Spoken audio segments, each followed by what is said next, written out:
I am a college student at William & Mary.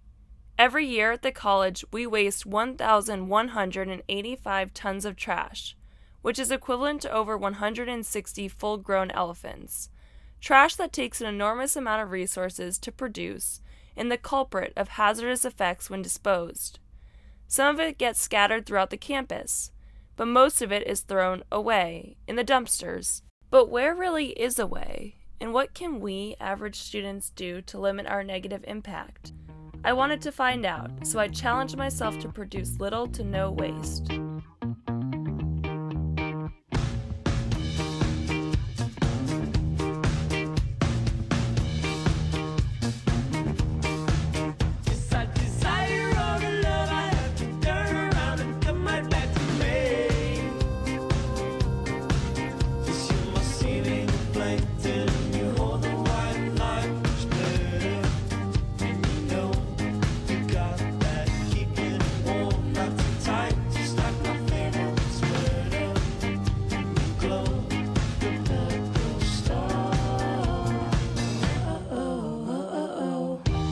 The rules to my Wasteless Week challenge were to not use or throw away any items. That means no wrappers, plastic bags, or utensils, paper towels, or edible food waste. And honestly, there were some items that I acknowledged I would unfortunately need to waste. This included electricity, gasoline for cars, toilet paper, water in toilets and showers, non-edible food waste, and indirect packaging from the cafeteria food. However, wherever I could, I decreased my negative impact. I took 3-minute showers, carpooled, composted my non-edible food scraps, and bought in bulk. The second half of my Wasteless Week challenge was even greater than the first. I had to solve the mystery of where our trash goes. I visited the landfill in Hampton, Virginia, that receives William & Mary's trash, plus 500,000 more tons of waste. A few days later, I traveled the 2 hours to the compost center in Waverly, Virginia, where William & Mary's cafeteria waste goes. Throughout the week, I learned how to make homemade lotion and produce my very own energy to make a smoothie. And at the end of the day, tried to teach about trash to anyone who would listen. But it wasn't just me embarking on this endeavor. 24 other students across campus joined the effort. Every participant got a pin, bag, and membership to our Hop-In Facebook group. Together, we were a force of collaboration, innovation, and challenger of social norms.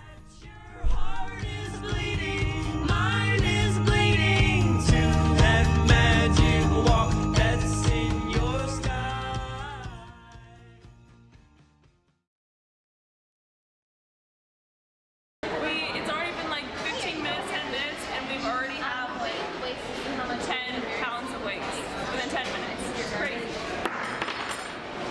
Just like hold on to your silverware and all.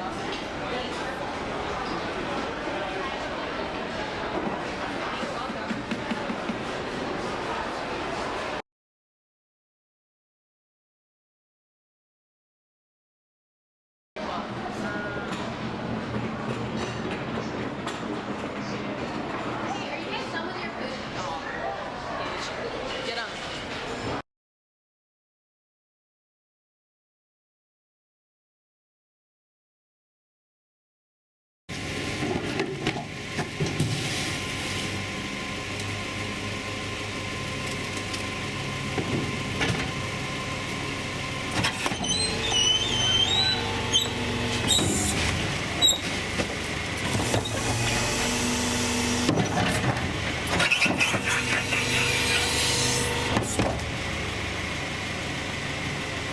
They overloaded it.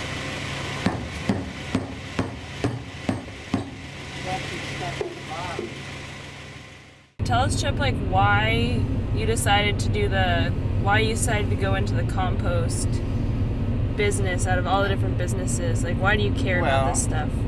I decided to get into it because it was a underserved market, which I equated as a business opportunity. We're not just only about making money, but we do feel proud that we serve the environment and we actually benefit the world that we live in.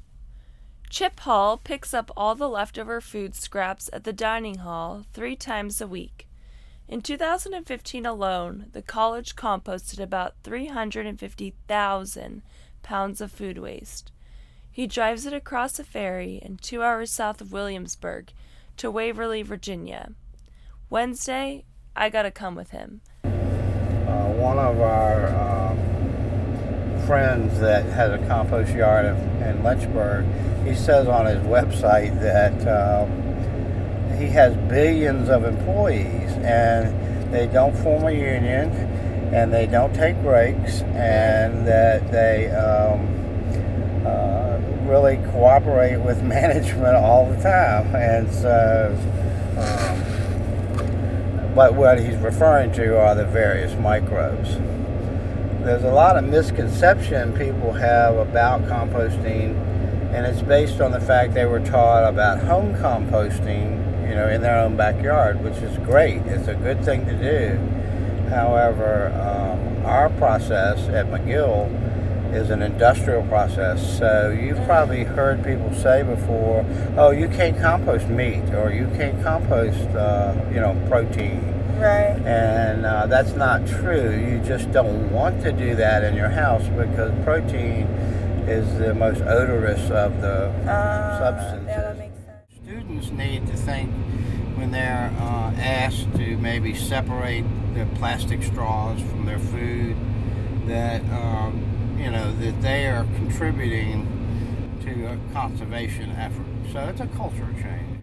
We spend a lot of time trying to educate people that you mess it up if you throw in soda cans in with the compost, because soda cans will never compost. And plastic bags. We need to work, and we continue to work with the food operations company so that they can train their people to understand that if you have rubber gloves, you don't just throw it in the compost. You got to teach, and eventually people will say, oh, that makes sense. So, like the big garbage companies, Waste Management, etc., they come, they pick up the stuff, they go. You have no real interface with them, but we're determined that, and that's why I was so delighted to have student contact, because Yeah, it's different. You It's a you way. guys are the bottom line customer at a school. Well, you're just giving me a chance to tell you things I've been thinking about in my truck for 7 or 8 years. I'm glad. The Miguel compost plant itself wasn't too keen on us taking videos. However, we were able to get a tour of the site from one of the business's leaders, Bob Broom. This was the largest enclosed compost facility in the state. In addition to William & Mary's compost, they serve various companies. For example, all the organic food waste from Walmarts in Virginia go to this facility. There, the compost scraps are kept at steaming hot temperatures, aerated, and turned back into soil, some of which comes back to William & Mary. As the day continued, I was faced with more challenges, as I mixed my own smoothie and brought my own plate to Marketplace. And after learning all about food waste, I finished every last bite of that sandwich.